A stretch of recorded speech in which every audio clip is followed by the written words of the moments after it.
বন্দ্যোপাধ্যায় সর্বভারতীয় নেত্রী মমতা বন্দ্যোপাধ্যায়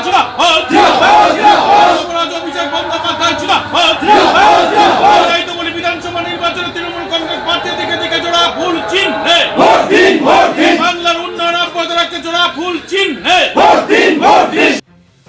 বিধানসভা নির্বাচনের দিনক্ষণ ঘোষণা হতে রাজনৈতিক মহলে তৎপরতা বাড়তে শুরু করেছে। নির্বাচনের প্রস্তুতিতে ইতিমধ্যেই মাঠে নেমে পড়েছে তৃণমূল কংগ্রেস। রবিবার সন্ধ্যায় ফালাকাটায় তৃণমূল কংগ্রেসের দলীয় কার্যালয়ে আইএনটিটিইউসির উদ্যোগে এক গুরুত্বপূর্ণ সাংগঠনিক বৈঠক অনুষ্ঠিত হয়।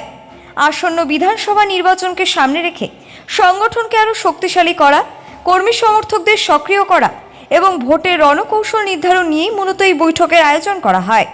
জানা গিয়েছে, এদিনের ওই বৈঠকে আসন্ন নির্বাচনে কিভাবে সংগঠনকে আরও সুসংগঠিত করা যায়, কর্মীদের দায়িত্ব বন্টন, শ্রমিক সংগঠনের ভূমিকা এবং সাধারণ মানুষের সঙ্গে আরও বেশি যোগাযোগ বাড়ানোর মতো একাধিক বিষয় নিয়ে বিস্তারিত আলোচনা হয়। পাশাপাশি দলীয় কর্মীদের ঐক্যবদ্ধভাবে কাজ করার আহ্বান জানানো হয়। এদিনের ওই সাংগঠনিক বৈঠকে উপস্থিত ছিলেন আলিপুরদুয়ার জেলা তৃণমূল কংগ্রেসের সাধারণ সম্পাদক শুভব্রত দে।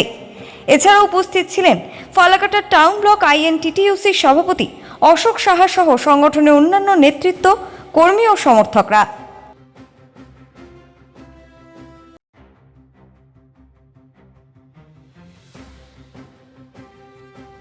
আজ আমরা ফালাকাটা টাউন ব্লক আইএনটিটিইউসির উদ্যোগে, আজ আপনারা জানেন ভারতবর্ষের বিভিন্ন রাজ্যের সাথে সাথে আমাদের পশ্চিমবাংলা বিধানসভা নির্বাচন 2026-এ ফালাকাটা টাউন ব্লক আইএনটিটিইউসির উদ্যোগে আজকে নেতৃত্বদের নিয়ে ফালাকাটা দলীয় কার্যালয়ে আমরা সাংগঠনিক সভা করলাম।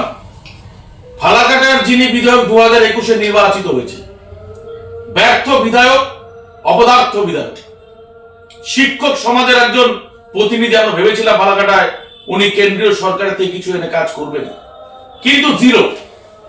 ফালাকাটায় এই 5 বছরে প্রতি বছর আর্থিক বছরে যে টাকা ফেরত গেছে, এবছরও যে আর্থিক টাকা ফেরত গেছে তার কৈফিয়ত মানুষ চাইছে। ফালাকাটার জন্য তিনি 1 টাকারও কাজ করতে পারেননি। জানি না তাকে দল প্রার্থী করবে কিনা। আমরা আজকে প্রস্তুতি সভা আইএনটিটিইউসির সাথে বিভিন্ন শাখা সংগঠন, ফালাকাটা শহরের ফালাকাটা বিধানসভা কেন্দ্রের বিভিন্ন শাখা সংগঠন আমরা রাজপথে নেমেছি। ফালাকাটা বিধানসভা কেন্দ্রে নেত্রী মমতা বন্দ্যোপাধ্যায় এবং আমার প্রিয় নেতা অভিষেক বন্দ্যোপাধ্যায়, যাকেই প্রার্থী করবেন না কেন, ফালাকাটা বিধানসভার আসন আমরা নেত্রী মমতা বন্দ্যোপাধ্যায় এবং অভিষেক বন্দ্যোপাধ্যায়কে উপহার দিব। তারই শপথ নেওয়ার আজকে আমাদের হয়েছে। বিভিন্ন শাখা সংগঠন পথে নেমেছে।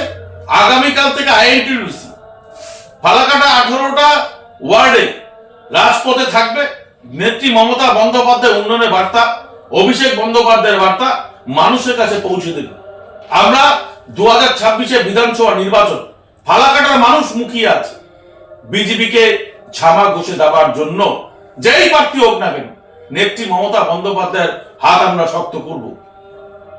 নমস্কার, আমি শুভব্রত দে, সাধারণ সম্পাদক, আলিপুরদুয়ার জেলা তৃণমূল কংগ্রেস।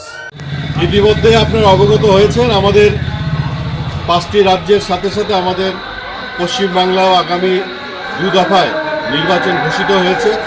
আমাদের ফালাকাটা আগামী 23শে এপ্রিল যে নির্বাচন, এই নির্বাচন ঘোষণা হওয়ার পরেই আমরা ফালাকাটা টাউন ব্লক আইএনটিটিইউসির পক্ষ থেকে আজকে আমরা প্রস্তুতি সভা করলাম।